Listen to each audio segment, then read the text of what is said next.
Salut à tous, alors la dernière fois on avait abordé les outils de navigation, là on va vous montrer tout ce qui est roadbook. Donc il y a deux types de roadbook, il y a pour le rallye et pour le raid. Donc on va voir par ici. Donc à gauche on a le type de roadbook qui est pour le raid.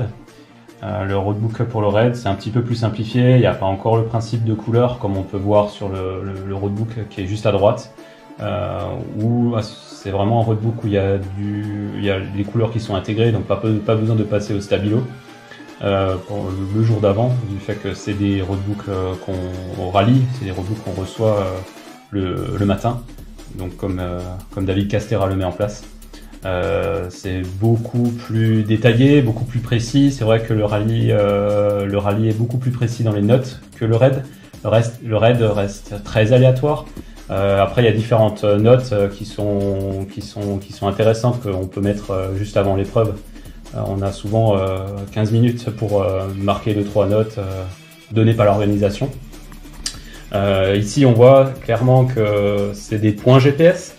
Les points GPS sur le roadbook, vous allez le voir uniquement sur un roadbook du raid et non pas sur le rallye, du fait qu'il n'y a aucun point GPS sur le roadbook du rallye.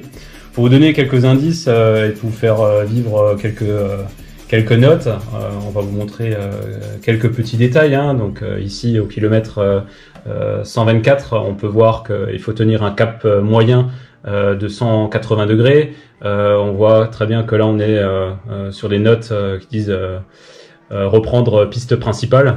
On voit très bien aussi des petites notifications qu'entre chaque piste, d'une piste à une autre piste, il y a 50 mètres.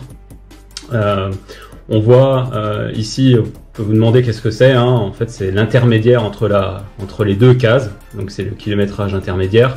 Et ça reste toujours le kilométrage total. On va reprendre sur une autre notification, donc kilomètre 125. Donc là on voit très bien, ils disent voilà, grande cuvette et reprendre sur piste principale. Donc là, pour vous donner une indication, on sait très bien qu'à ce kilométrage, c'est exactement sur ce point qu'il faut se caler. Et là, on voit très bien un petit indice qui donne l'indice comme quoi il y a une descente, qui donne un indice de dénivelé.